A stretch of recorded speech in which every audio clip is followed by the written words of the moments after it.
The other person was a man named O'Brien, a member of the inner party and a holder of some post so important and remote that Winston had only a dim idea of its nature. A momentary hush passed over the group of people round the chairs as they saw the black overalls of an inner party member approaching. O'Brien was a large, burly man with a thick neck and a coarse, humorous, brutal face. In spite of his formidable appearance, he had a certain charm of manner.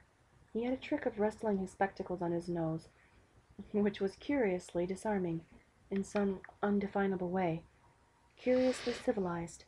It was a gesture which, if anyone had still thought in such terms, might have recalled an 18th-century nobleman offering his snuff-box. Winston had seen O'Brien perhaps a dozen times in almost as many years. He felt deeply drawn to him, but not solely because he was intrigued by the contrast between O'Brien's urban manner and his prize-fighter's physique. Much more, it was because of a secretly held belief, or perhaps not even a belief, merely a hope, that O'Brien's political orthodoxy was not perfect. Something in his face suggested it irresistibly.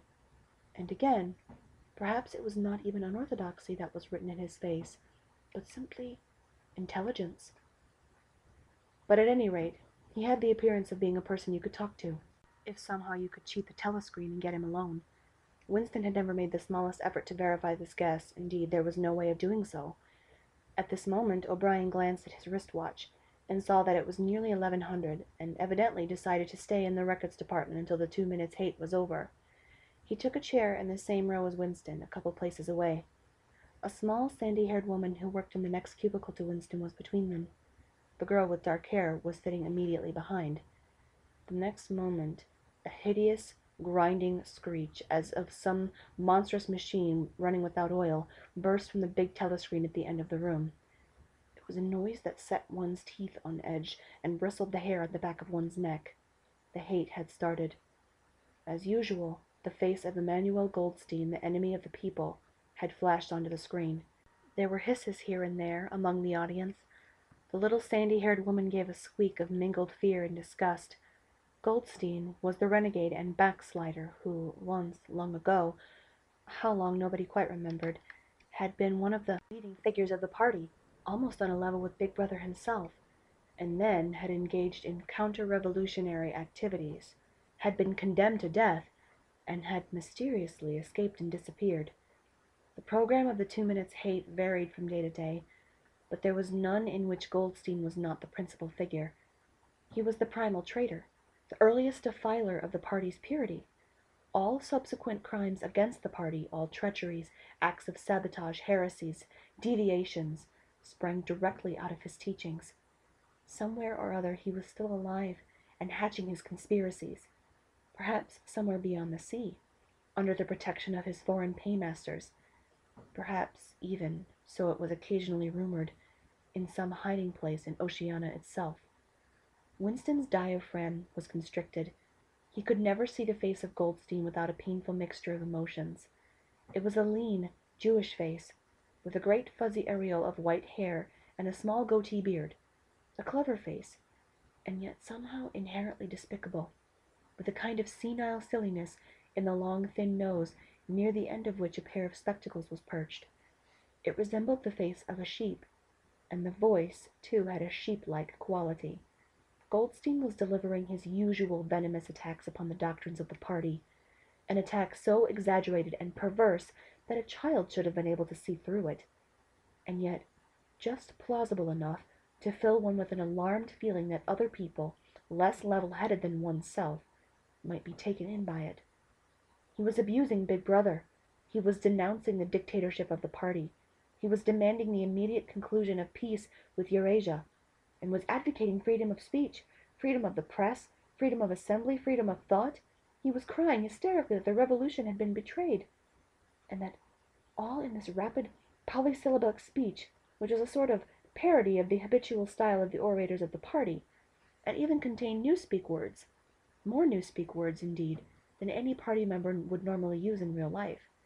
And all the while, lest one should be in any doubts as to the reality which Goldstein's specious claptrap covered, behind his head on the telescreen there marched the endless columns of the Eurasian army, row after row of solid-looking men with expressionless Asiatic faces, who swam up to the surface of the screen and vanished, to be replaced by others exactly similar. The dull, rhythmic tramp of the soldiers' hooves formed the background to Goldstein's bleeding voice. Before the hate had proceeded for 30 seconds, uncontrollable exclamations of rage were breaking out from half the people in the room. The self-satisfied sheep-like face on the screen, and the terrifying power of the Eurasian army behind it, were too much to be borne. Besides, the sight or even the thought of Goldstein produced fear and anger automatically.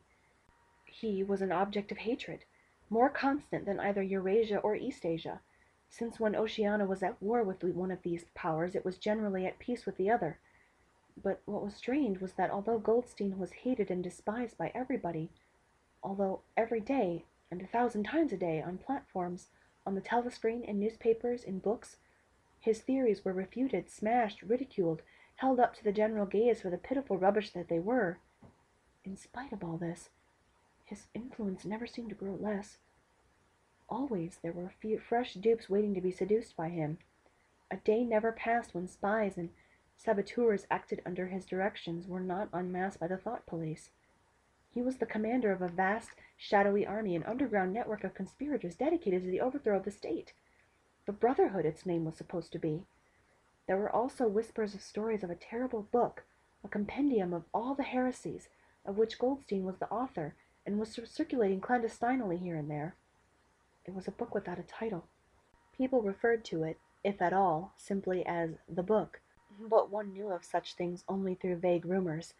Neither the Brotherhood nor the book was a subject that any ordinary party member would mention if there was a way of avoiding it.